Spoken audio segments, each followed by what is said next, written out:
علامہ تبری علیہ الرحمہ نے ملکوں کا سفر کیا علم دین حاصل کرنے کے لیے۔ آپ فرماتے ہیں کہ ہم 3 4 5 دوست تھے، تو علم دین کی غرض سے ہم بہت دور علاقے کے اندر گئے۔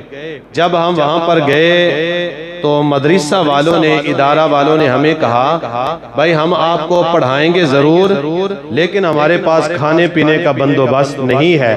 تو ہم نے کہا ٹھیک ہے، کوئی مسئلہ نہیں، چلو ہم نے مشورہ کیا کہ ہمارے پاس تھوڑے پیسے ہیں، 4 5 10 دن جتنے گزریں گے وہ ہم نکال لیتے ہیں، اس کے بعد اتنا علم حاصل کریں گے اور اس کے بعد اپنے دیس واپس چلے جائیں گے۔ کہتے ہیں پاس ہی ایک یہودی تھا، اس کی دکان تھی، ہم اس کے پاس گئے، ہم نے کہا بھائی ہمیں کوئی سودا سلف کوئی اشیاء دے دیا کرو۔ اس نے کہا ٹھیک ہے، ہم نے اپنے پیسے دینے لے لینا کرنا۔ جب وہ پیسے ہمارے ختم ہو گئے تو ہم نے کیا کیا کہ اس کے پاس گئے، بھائی اللہ حافظ ہم جا رہے ہیں۔ اس نے کہا کیوں جا رہے ہو؟ اس لیے جا رہے ہیں کہ ہمارے پاس پیسے ختم ہو گئے ہیں، اور انہوں نے بھی یہ کہا ہے ادارہ والوں نے کہ ہمارے پاس کھانے پینے کا بندوبست نہیں ہے، لہذا آپ پڑھائیں گے ہم ضرور۔ اس نے کہا یار ایسی کوئی بات نہیں، یہودی ضرور ہم ہیں پر میں ایڈا پیڑا نہیں، آپ ایسا کرو میں آپ کا کھاتا بنا لیتا ہوں، تو میں آپ کا کھاتا لکھ لیا کروں گا، آپ علم دین حاصل کرو، جب آپ کا علم دین مکمل ہو گیا میرے پاس آنا، پھر بیٹھ کے حساب کتاب کر لیں گے۔ تو انہوں نے کہا چلو ٹھیک ہے بھائی، آپ کی بڑی مہربانی۔ علم دین حاصل کرتے رہے، اور یہ علماء کرام تشریف فرما ہیں، یہ جانتے ہیں کہ یہ 1 مہینے کا کورس نہیں ہوتا، نہ 2 مہینے کا، نہ 1 سال کا، یہ سالوں پر محیط ہوتا ہے۔ کہتے ہیں پھر ہم نے کورس مکمل کیا۔ علامہ تبری علیہ الرحمہ فرماتے ہیں کہ ہم نے کہا یار ایسا کرتے ہیں، اب اس یہودی کے پاس جاتے ہیں، اس کا جو حساب کتاب ہے پوچھتے ہیں تیرے کتنے پیسے بنے ہیں، اس سے پوچھ لیتے ہیں۔ تو جب اس کے پاس گئے، اس کو جا کے ہم نے کہا بھئی تیرے کتنے پیسے ہیں؟ اس نے کہا کون سا کھاتا، میں نے تو آپ کا کھاتا لکھا ہی کوئی نہیں ہے۔ بس ٹھیک ہے، آپ دین حاصل کرنے کے لیے آئے ہو، ٹھیک ہے چلے جانا، دعا کر دینا۔ انہوں نے کہا یار بڑی مہربانی تیری، اب دعا بھی کریں تو کون سی تیرے لیے دعا کریں، یہ تو یہودی ہے۔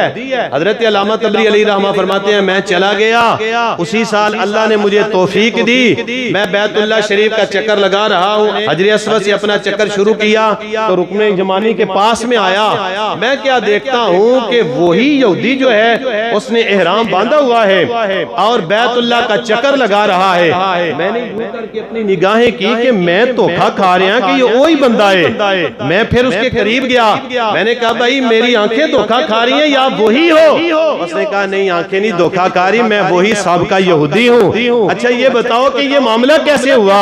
اس نے کہا جس دن تم 4 5 دوست میرے پاس آئے تھے حساب کتاب کے لیے، میں نے کہا میں نے تو تمہارا کھاتا ہی نہیں کوئی بنایا، تو آپ چلے گئے تھے۔ مجھے اللہ کی عزت اور جلال کی قسم ہے، اسی رات آمینہ کا لال میری خواب کے اندر آیا، فرمایا کہ میرے دین کے طالب علموں کو یعنی قرآن پڑھنے والوں کا تو نے حساب کتاب کھاتا نہیں رکھا ہے، اب تیرا بھی کھاتا ہم کافروں کی لسٹ کے اندر نہیں رہنے دیں گے، میرے سینے کے ساتھ لگ جا۔ تو مجھے حضور نے خود کلمہ پڑھایا اور یہ نوازش فرمائی ہے۔ تو محترم حضرات، جو یہودی ہو کر کافر ہو کر قرآن پڑھنے والوں کی خدمت کرتا ہے تو اللہ اسے محروم نہیں رہنے دیتا۔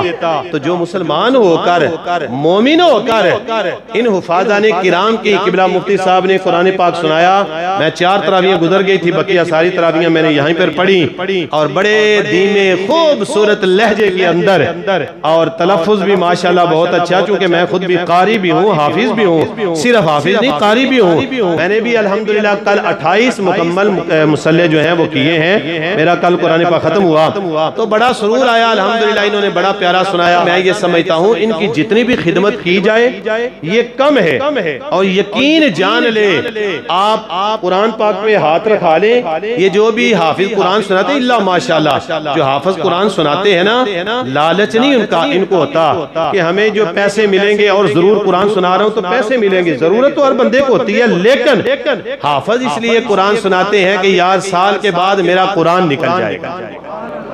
اور آپ ان سے پوچھ لیں، میں اپنی بات کرتا ہوں، مجھے آپ شہباز شریف کی جگہ پر بھی اگر براجمان کرتے ہیں تو مجھے وہ خوشی نہیں ہوگی جتنی مجھے کل کے دن خوشی ہوئی تھی جب میں نے کہا والناس السلام علیکم ورحمت اللہ، تو نمازیوں نے آپ کی طرح کہا قاری صاحب مبارک ہو آپ کو، تو مجھے جتنی خوشی اس وقت ہوئی ہے آج پروفیسر صاحب کو ہوئی ہے، یقین جان لے شہباز شریف کی جگہ بھی مل جائے وہ خوشی نہیں ہوگی جتنی حافظ قرآن کو قرآن سنانے کی خوشی ہوا۔